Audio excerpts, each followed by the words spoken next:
Welcome to Zero Knowledge, a podcast where we talk about the latest in zero knowledge research and the decentralized web. The show is hosted by me, Anna. And me, Fredrik.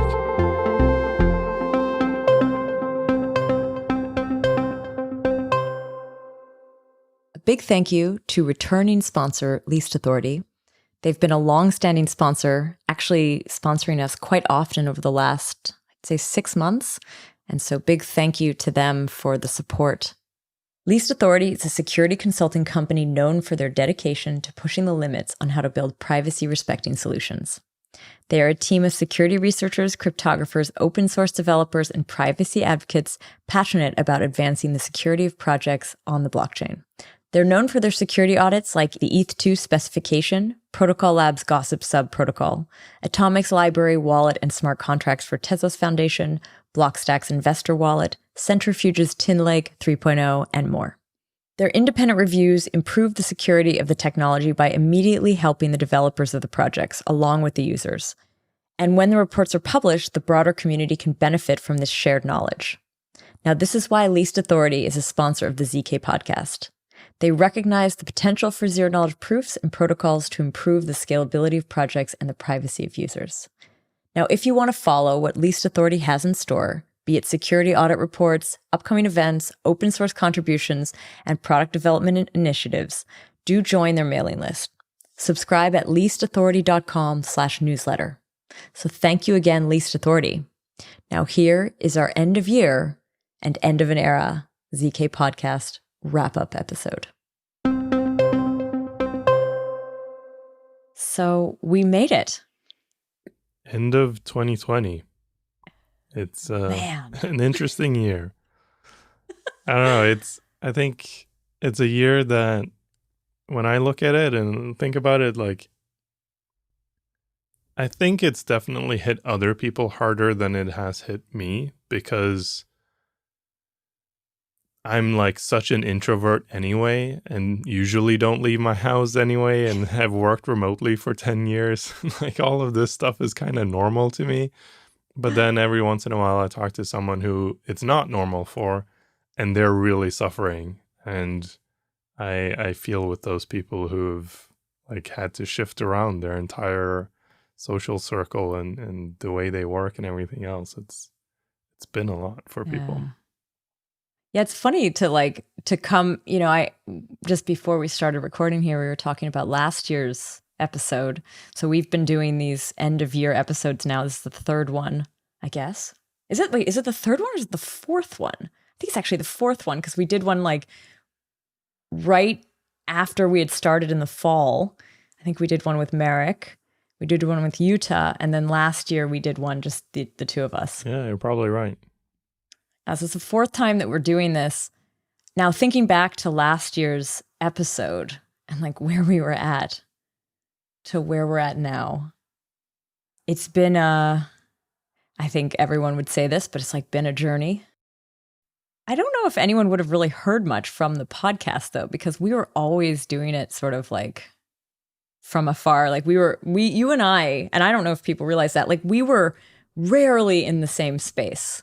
Yeah. Over the last few years. So we are almost always calling in over Zoom, and then we're recording locally. So I'm quite used to seeing Fredrik in that little window. Yeah. No, that's true. It's actually weird when we did it in person. Yeah. And there was a time in maybe 2018 that we were in a studio together once a month or something, right? But no, the norm is remote. I mean, all our guests are remote too, right? So, like, we ran out of projects to interview in Berlin. We have to start calling people in. Yeah, so, like I said, it's normal in some ways, and obviously not normal in others. But it's been a good year for the podcast too. I mean, we've hit everything. Much thanks to you, and less so thanks to me. But we didn't miss a week, as we've not missed anything since our dedication to going weekly. It's pretty impressive. I know. It's 3 years now without missing a single episode. And this past year, we did 52 episodes plus a bonus episode. We've also had 2 summits. I did 13 study clubs, all amidst a global pandemic. I thought that was kind of Yeah. Telegram group good. is growing steadily as well. Has a lot of activity, more than I can keep up with. I had to tune out at some point I couldn't keep up anymore. I do try to check in to see if I'm pinged. Like if anyone notifies me, like ats me, I usually see it. Not immediately because I don't have the notifications on, but I do like go back and look if I was pinged anywhere. It's good to know. But yeah, it's and tons of good content as well for this year, right? Despite the pandemic, a lot has happened in blockchain world in the past year. And I think some of the big like highlights outside of, what we talked about on the show necessarily, but I mean, in your world, Polkadot launching, and we have talked about that already, I think in our AMA, but that was like, when did that actually, it was like July? Yeah. So that's the thing is like, when especially when talking to other people, you talk about a launch and it's like, oh, that was a day, right? That was like one big event.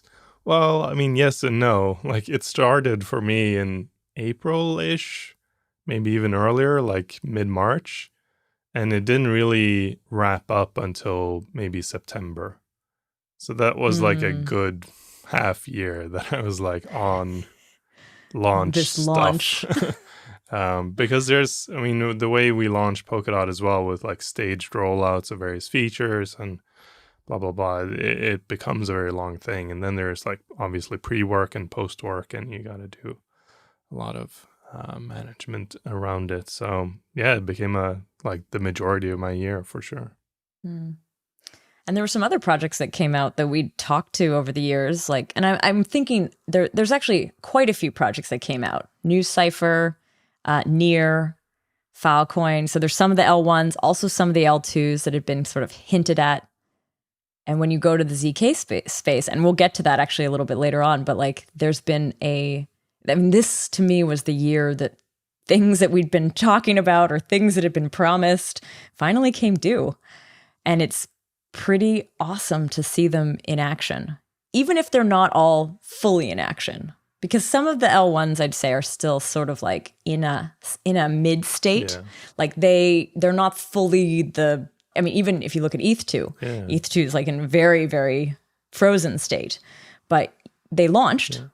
So they're out there. It sort of goes back to cool. the point of like, what is even a launch? I mean, we say that Polkadot is launched, but it doesn't have parachains yet. So, it hasn't really fully launched until parachains exist. So everyone is doing these staged rollouts now, where even ETH, right, they just had their first phase 1, and it's probably years, honestly, until it's useful. And so... Yeah, like launch isn't this like one big thing anymore. It's, you provide the spark of creation, and then you leave it up to the community to say, okay, now take it somewhere. And that's actually, I think ETH was phase 0. Yeah, that was the term. I mean, they got in kind of under the wire there. I felt there was like somebody had like challenged them to a duel or like bet them a beer or something. I bet you won't get it out before the end of 2020. They did it. I don't know. I honestly, I feel tired. I do. Yeah. I mean, I know everyone's very excited that there's a rally and we're getting this end of year bounce, although we're recording this like 10 days before the end of the year. So who knows what's going to happen in that time, but roughly there's some end of year bounce. And I know there's a lot of people who are very excited. I really feel like it's been a great year, but it's been it's one of these years that you got to take stock of, and you got to look back and you got to think, these are the good things, these are the bad things, and this is what we got to shift kind of going forward. Yeah. So with these kind of end of year episodes, I mean, one of the things, I think we did this last year too, was sort of run down some of the topics or some of the episodes that stood out to us. Yeah, and like going through it, what do you have? What do you remember from this year's episodes? This year, I remember less, in part because I was more busy, more other stuff going on, but also I wasn't involved in all of them, right? And I think there were some really good ones that I wasn't involved in. But for me, it usually comes back, like the stuff that I remember. I've talked about this on the show before. Is where I learn something myself and where like I have some personal interest in it. And I think all of the ones we did on theory level stuff like Planck fractal redshift, those are interesting to me, but I have a hard time like connecting it to how I'm going to, like, I'm not going to sit down and use this tech tomorrow. So although maybe one day. Exactly. But like that's on the like applicability level, right? Where am I learning something that I'm going to use tomorrow? Those kinds of things stick very well for me, even though I think those episodes are really good. I did learn a lot from them. Something that stuck for me more was like ZK games, where this is something like, oh yeah, I can play this game tomorrow, or maybe I'll, code up some game or like do something like this. And I like that gets me excited for sure. Yeah, that was such a great one. That's the episode we did with Brian Gu talking about ZK game or Dark Forest. I think it's one of my favorites. I was listening to it again actually recently, and unfortunately the audio that we recorded wasn't as good as some of our other episodes, but I still think like just that story. I remember speaking with you after the episode as well, and you were like, this is the kind of stuff that I've been wanting to see. Like something that's so engageable and using zero knowledge proofs. And I know you've brought it up since then too, as kind of like the beacon example of like an application where it's actually used for something that people can relate to. Mm-hmm. And they actually, I don't know, they went on to do, I don't know if everyone has seen that who's listening. We didn't actually have them on the show, but they presented a new ZK game that they created called Boat Fight at the ZK Summit to sort of round out the ZK Summit 6 that just happened in November. It was like a mini game. I don't think it's what they're focused on, but I really do hope that they continue to develop that too, because it was like it was a little faster and easier. Whereas Dark Forest, which I did get addicted to, is a grinder. Like this is a life suck in a way. Like you're gonna lose sleep and you're gonna forget to eat, which is awesome, but also not for casual fun gaming. It's the real deal. I always felt like the way to play Dark Forest is to write a bot that plays it for you. Like I feel like that. I don't know if you can. Yeah, Can you? Of course you can. I guess so, eh? Is that what all those leaderboard people are doing? Probably. Damn it. I think another one that stuck out to me on the topic of like me personally learning was the isogenes episode. Because it's like a topic that I've heard thrown around. It's something that was vaguely applicable to what I was working on, but I never really understood it. And I think it was maybe it was because I put more research into it before the episode, but I also feel like I walked away actually knowing how it worked and like had a good intuitive understanding, which is hard to get. I think on that front, for me, one of the best episodes and one I've cited a few times was the one we did on consensus with Itai Abraham. I found that, that clearly struck a nerve. It clarified a lot of things for me, and I think that's probably why I keep citing it. Yeah. I also think he's just a really excellent explainer. He really thinks about how to explain what he's talking about, and it was kind of a joy to have him on. Yeah. I think it's good to have sort of quote unquote the same episode a couple of times. Like we've had at least 2 other episodes on consensus, but it's one of these things, like there's, many examples of this in my life where I've had something explained or where I walked through something or whatever. And I felt like at the time, yeah, I get it. And then you walk away, you forget it, or like it didn't really, like you didn't really get that intuitive understanding. You didn't really grasp it or grok it. And then it's explained some other way or with some other intonation, and it clicks. And I think it is good to have the same kind of topics on a sort of regular cadence. And, we should never expect that our listeners go back and listen to 300 or whatever. There are 150 other 160. episodes. Yeah. We're not quite at 300. No. There was an episode that you weren't on, but that I very much enjoyed doing, which was kind of an unusual episode, which was like the Sushi swap episode, which was a crossover episode with Hasu's Uncommon Core podcast. And Tarun was also on that one.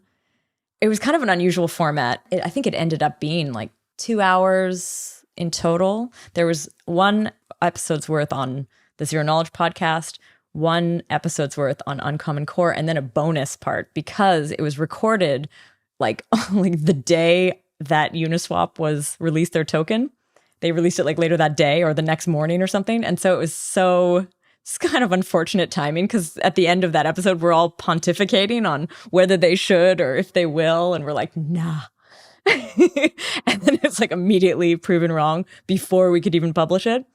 So yeah, we ended up doing kind of a bonus on that one. But I thought that was so much fun because it was such a saga. It was actually a story. And there's a few episodes like that in the past too, like the Sean Bow episode. Or I think there's an episode of Zuko that was like very much like a story. I'm trying to remember what. Oh yeah, Zuko and his trusted setup story, I think. So there's a few of those episodes where we really got to like feel the drama. Despite it being a very technical space, we kind of felt that drama. And I think the Sushi Swap Saga had a bit of that. One that you and I both did was also quite narrative. And this one stands out to me because Josh is amazing. But having Josh Cincinnati finally come on the show was just a lot of fun. Yeah. And he's just really like, he's got to have a podcast. Yeah.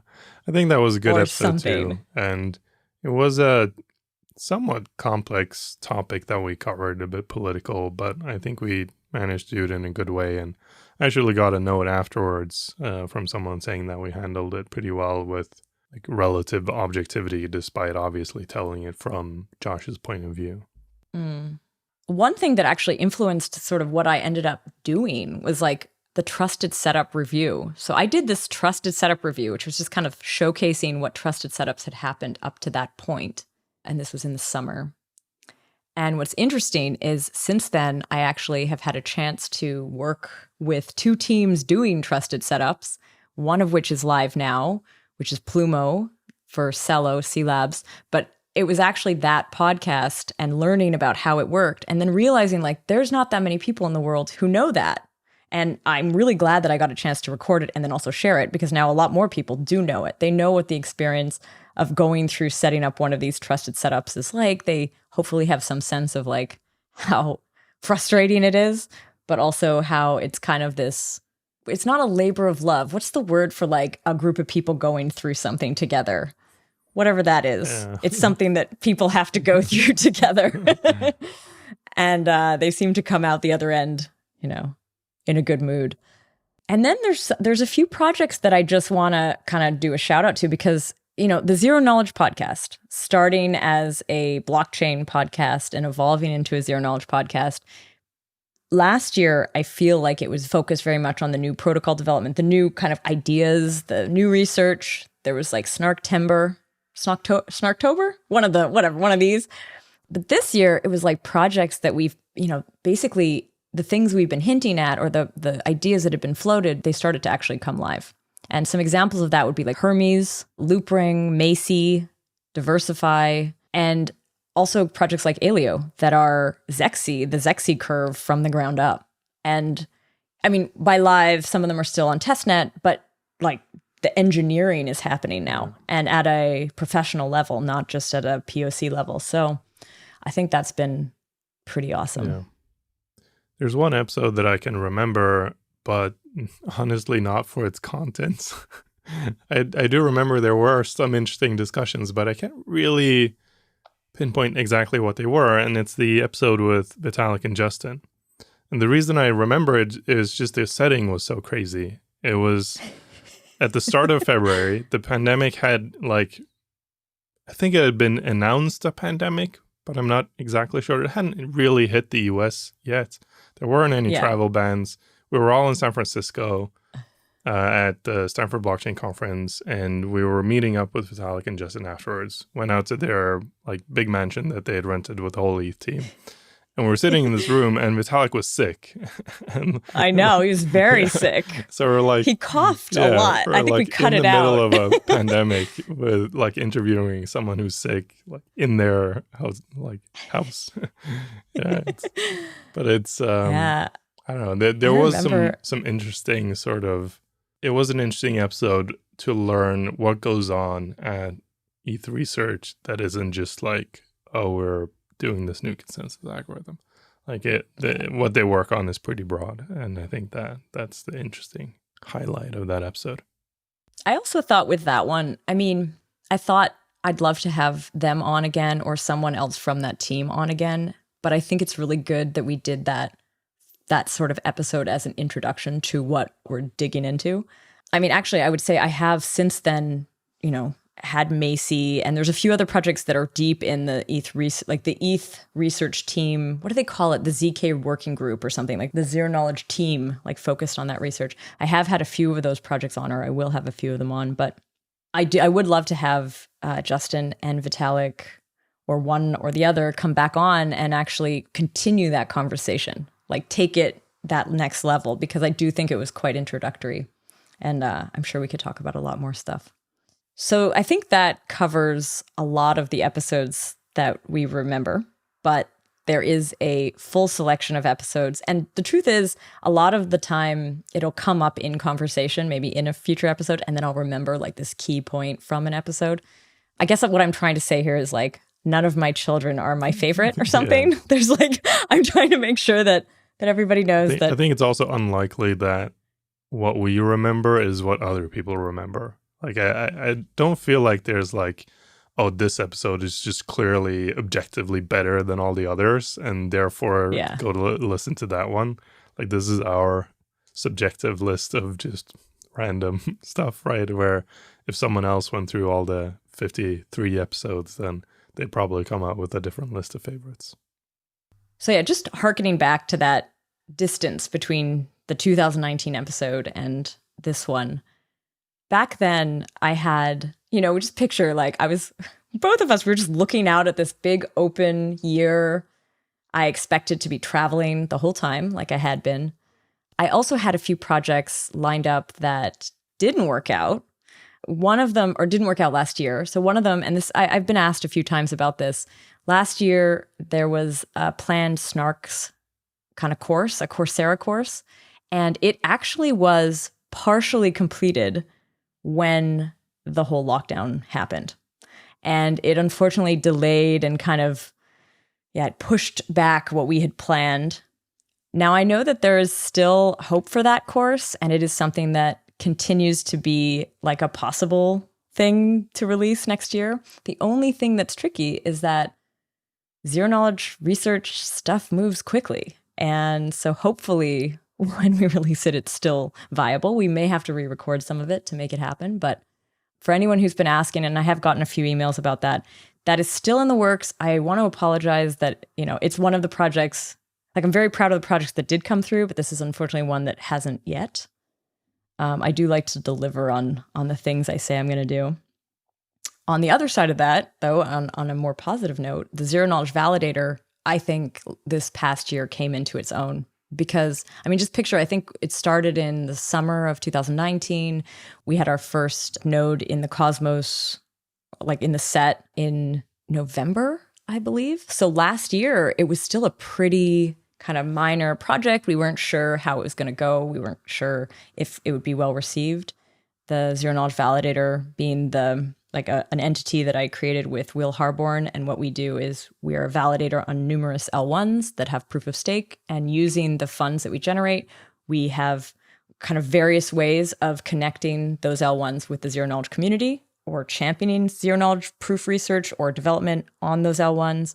And we're looking for all sorts of ways that we can basically focus in on that one topic and be the representative in a way on these different networks.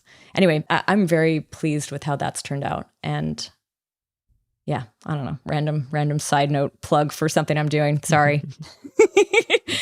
I was told this year that I don't shill, which is hilarious. Because like the moment someone tweeted that at me, I feel like I just became a terrible, terrible shill. And I'm sorry, and I'll do my best to go back to normal as soon as possible. But I don't know. I also want to be proud sometimes. Is be proud too lame? I don't know how to say that. No, I think it's good to be proud of what you do and feel like you can talk about it. Like, it's not all talking about something is shilling either. It is actually an interesting topic to talk about, shilling, because like everyone has a slightly different interpretation of the word, and many have a negative connotation.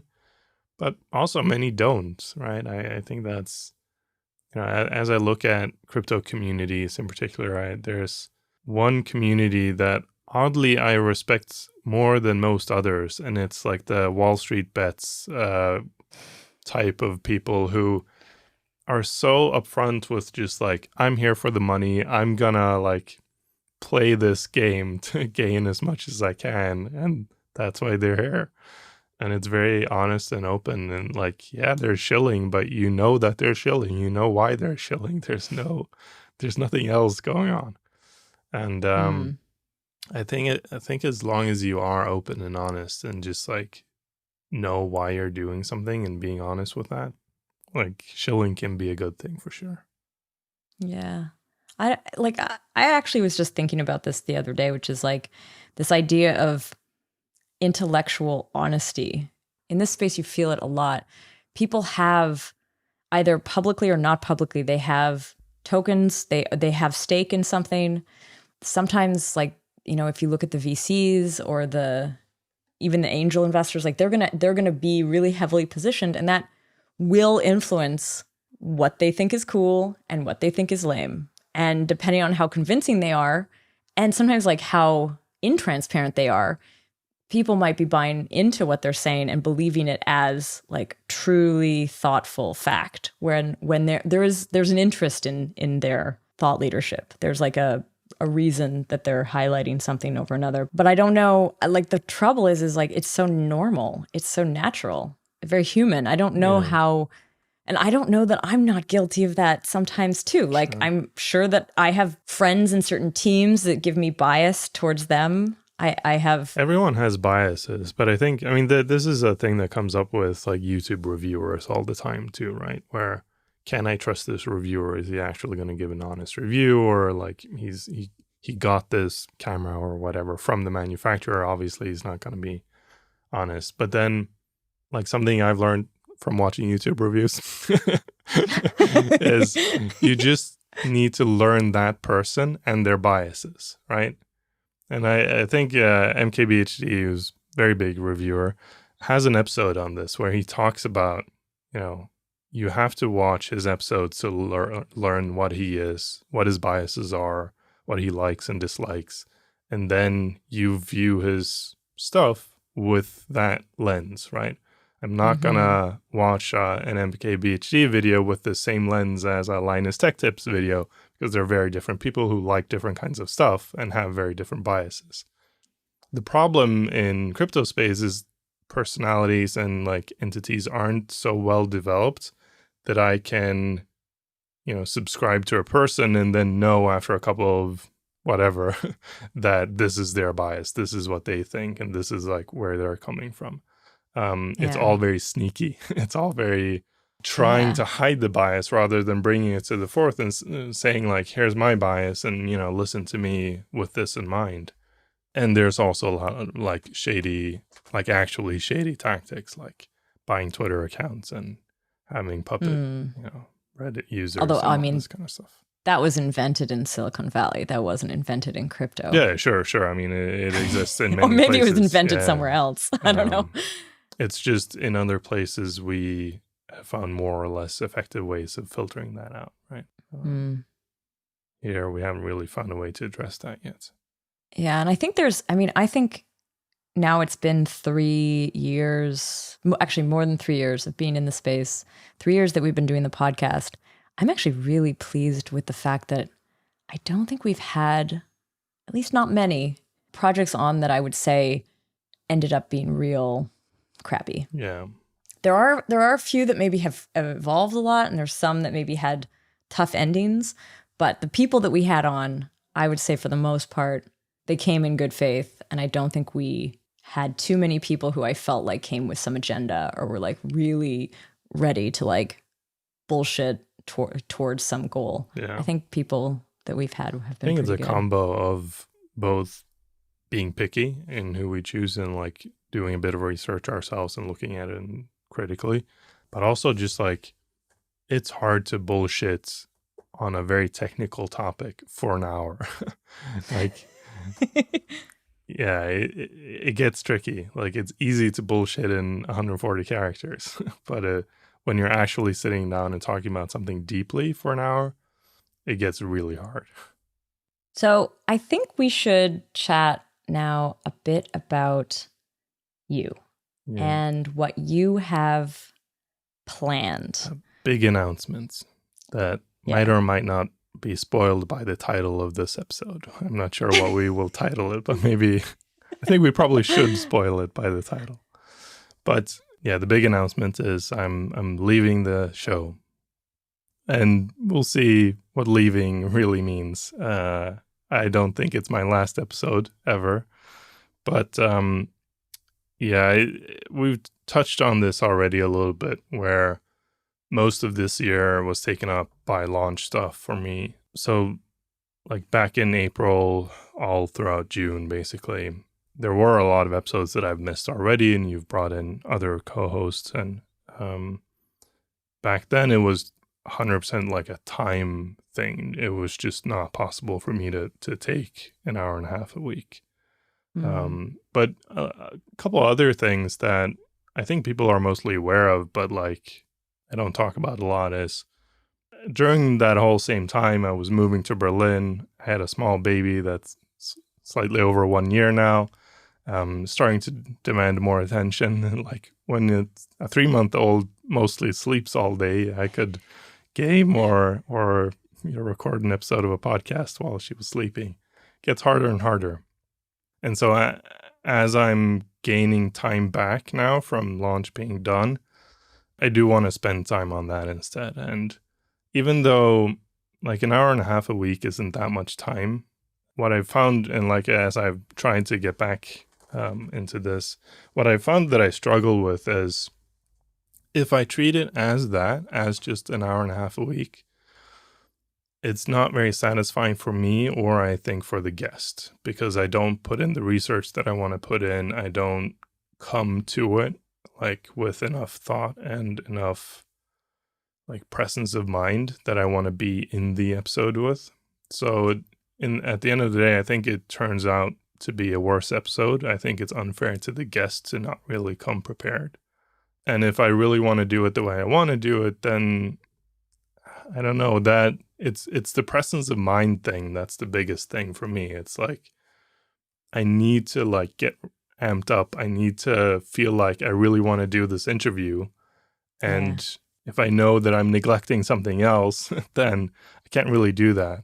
And I think maybe this is also the way that the pandemic has affected me the most, is that because we moved right at the start of this, there were a lot of things just in life that didn't really pan out the way it should have, which is like sending our daughter to kindergarten was extremely difficult and took longer and a bunch of problems.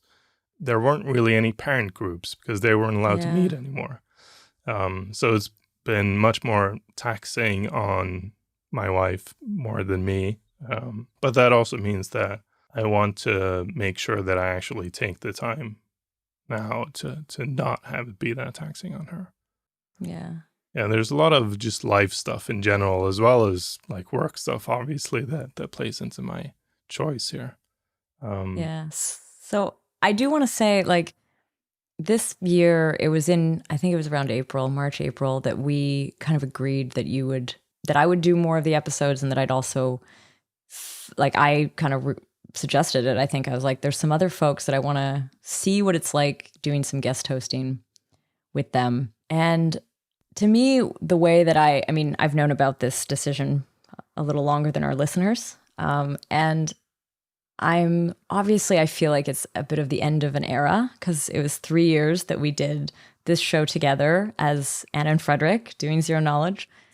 But I do feel like in the last year, it was like you were starting to sort of step away anyways. And so it's not shocking. And hopefully for our listeners, it's not devastating, because I hope you'll keep listening. But at the same time, it is the end of a chapter of this podcast. I mean, this podcast came up because you wanted to do it. You had this idea of having a technical podcast that you couldn't quite find in what was out there at the time. We were both working at Parody, and Jack Francham stepped up and basically said, I want to join too. We started this as a 3-person podcast, and then soon it became a 2-person podcast. And I think most people have only known it that way. But I think of this 3-year journey. I mean, I think it's sad, but I also think it's timed interestingly. Like it's a bookend in a way to these 3 years. And if you think back to where we started as people and as professionals in this space, I guess we can call us that. Like we've come a long way, I think. Yeah, for sure. I mean, the difference between not even the first, but like the first year of episodes and content to now is for sure night and day, both in gear and tech and editing and mixing and post-processing, as well as interviewing and general content production. I think it's a big difference. And yeah, I think it's, in a weird way, it is perhaps a less dramatic change for us, because it's the same thing has happened with the summit, right? Where we did the first summit where I was participating quite a lot. Mm-hmm. You were I think still you programmed it with me, though. I think it was pretty but active, you were still the one like arranging it and fixing all the venue and everything. Like that was actual work. But I was involved, and then over time I got less involved with some of the last 2. I think I haven't been involved at all. Mm-hmm. The study club I've basically never been involved in. And so the ZK brand has grown, and it's grown without me and beyond me. And so I think it's pretty natural for us that I step away from the podcast and it's your podcast. I don't know what it will be like for the listeners. I don't think it would be or should be a large upset, because we've like you said, we've already done lots of episodes without me. I think we've proven that the content can be great anyway. Maybe, but I would say this, like, I think there is something about the combo of you and I doing these interviews, and I do hope, and I think that we've talked about this. I think when the time is right, you're going to be back for sure for some guest host episodes. And who knows where you're at in the future. Maybe there's a moment where you do feel like joining again. And obviously the door is absolutely open. I think it's been a real kind of pleasure working with you. So yeah, likewise. I do think looking back at the 3 years, I do think there is a lot accomplished, a lot to be proud of. I mean, it is definitely no small feat to go weekly on a podcast, especially on a topic like this. I remember when we first, like at the very first inception of the podcast, we were thinking monthly. And then I don't know why we switched to weekly. It was just it was your idea. Okay. You were like, I think you were like, it only works, like audiences only grow if you do it weekly. You'd seen this, you knew this somehow. All right. And I was like, what? That's insanity. How do we fill like 40 minutes per week? And now actually most of the episodes are about an hour. I do remember thinking we would definitely not be able to like keep it up, that we would miss here and there, something. But that's fine. But then we ended up not missing anything. It was pretty cool. I want to ask you a few kind of questions as we kind of wrap up this 3-year journey. Like it was a blockchain podcast. It was not a zero knowledge podcast. And I actually wanted to ask you, I want to hear what you're thinking. Like, I don't know if you actually entered it with a ton of optimism of like, blockchain's going to save the world, but like over these years, like where do you stand on that front? Do you feel hopeful or do you feel less hopeful, like knowing what you've learned? I still feel hopeful, but it definitely goes in waves. I remember talking about this with the episode with the guy from Least Authority, whose name I can't remember. I'm sorry. But I said that I entered the space almost purely out of technological interest. You know, from a coding perspective, working on P2P protocols and consensus algorithms and networking and all this stuff is super fascinating. But relatively quickly, and actually went more into a philosophical direction. I kind of realized as I was working on it that, hey, actually this can have a really transformative effect. It can have a huge impact on society. And then I think over the past 3 years, we've seen more and more instances of these centralized entities abusing their power. And every time I see someone abuse their power, it's just like, no, we actually need to fix this. This is going to be terrible. That's interesting because when I see those things, to me, it's more like there's more inevitability. Like it's not so much, oh, that's bad and we got to fix it, but it's more like that is going to get washed away in time because it doesn't work. Yeah. It's lost the hearts and minds of people. They're not trusting this at all. It's going to be really hard to get people to trust what's coming. But like, to me, it's just like, it's actually signs that this is happening. Yeah.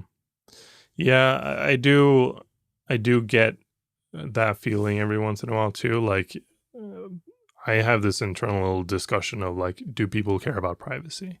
One day I'm like, yeah, I think they do. And another day I'm like, no, they definitely don't care about privacy. And I think it's the same kind of thing here where do people care about whether like businesses are tracking them online or not, which is sort of privacy, sort of not.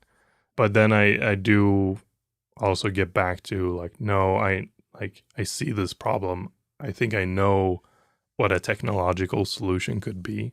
Like I find it weird and fascinating that browsers are now starting to take the fight on tracking when browsers were the things that introduced tracking in the first place. Like if you think about it, browsers are the thing that invented cookies. They're the things that lets businesses track you. Why not just make a browser that bans those things? But who's fighting it? You mean like Mozilla or? Like Apple is definitely on the forefront of taking up the fight on privacy. Like Safari has built-in content like tracking and it's not great, but like it's something. And like there's a big fight now between Facebook and Apple because Facebook is seeing what Apple is doing as detrimental to their business. They can't track people anymore. And so they're really pissed at Apple.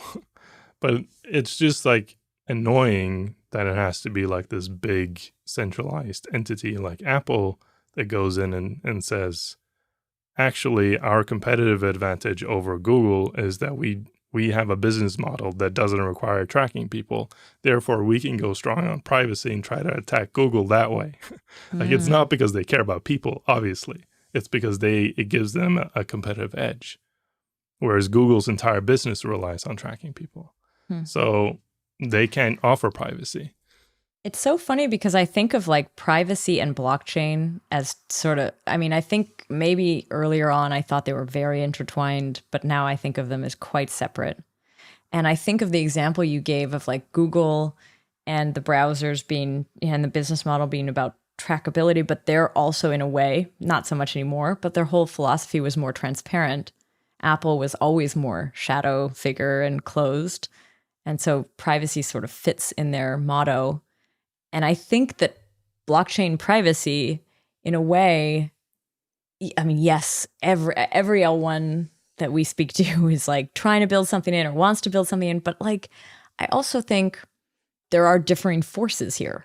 And it's going to be very interesting to see, like what I was talking about before with the inevitability, I think was more about like decentralized systems are kind of inevitable, I feel. Like, I feel like we're going through these cycles of like centralization and decentralization. And I get the sense that we're heading towards a decentralization, actually. But in terms of privacy, I don't know. I mean, I'm sort of surrounded by the privacy scene in a way, and I feel like that's what I read and follow and stuff like that. But I mean, the average person that I know who isn't in the space does not have any real sense of their own lack of privacy. So there was this show that came out this summer called The Social Dilemma on Netflix. And a lot of people I know who aren't in tech or in blockchain were so excited about it. But if you watch it, like anyone who works in tech is like, this has been very clear and obvious for years, for like 10 years, not like a little bit of time. And the fact that people were like, what? again. It's not the first time this has been revealed, but they keep forgetting and they keep needing to be reminded, it seems. So that's why I worry about like just the general public's attitude towards privacy. I guess the sad thing is like bad things have to happen, and then going forward, people pay attention. I don't want to live in a world where it's like East Germany either, like where everyone becomes very secretive and, you know, paranoid and worried. Yeah, there's got to be some balance. But yeah, right now I feel like it's heading more towards more transparency, but at the expense of people. Yeah, I think I don't know if it was an episode this year or last year.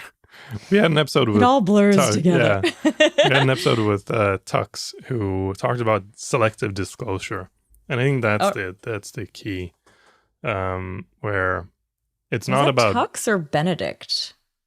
I don't know, maybe both. Okay. It's a relatively common topic now, but I think that is the future where it's not all on or off. Like that, we can't live in a world that is that way, but I should have a say in what I reveal to whom. Mm-hmm. And then be assured that that's what's going to happen. That's the problem, right? Like, I actually do feel like I can give my data to Google because I don't really care if Google sees it, the company. My problem is that I know Google is going to sell that, and I don't know who they're going to sell it to. Like, that's my problem. And if I can say, I am fine with sharing this with you, but I don't want you to go and sell it to whoever you want, then if we can crack that, then I think that's the sweet spot. But I also think like blockchain and privacy definitely don't go hand in hand. Like they are not at all related. And originally, it just happens to be that the people interested in one is usually interested in the other. And actually, I think like the zero knowledge proof, in a way, in a weird way, is a bridging point between those things. For sure. And that's what could enable this selective disclosure. But I'm still excited about blockchain tech as I think what people mostly don't realize or don't talk about is how underlying like bottom level layer thing it is. Like it shouldn't be known that something is like people don't know that they're using TCP IP. Like in the same way they shouldn't know that they're using a blockchain. But blockchain is still that underlying, provides a peer-to-peer network that is free from people listening or free from centralized actors being able to censor you and providing those sort of very core layer stuff. And we had that. We had that in the 90s. We had P2P networks. We have P2P networks in other places. It's just that they usually don't work. They don't scale. There's a bunch of problems with them. And still, from what I can tell, most of those problems stem from not having an incentive layer.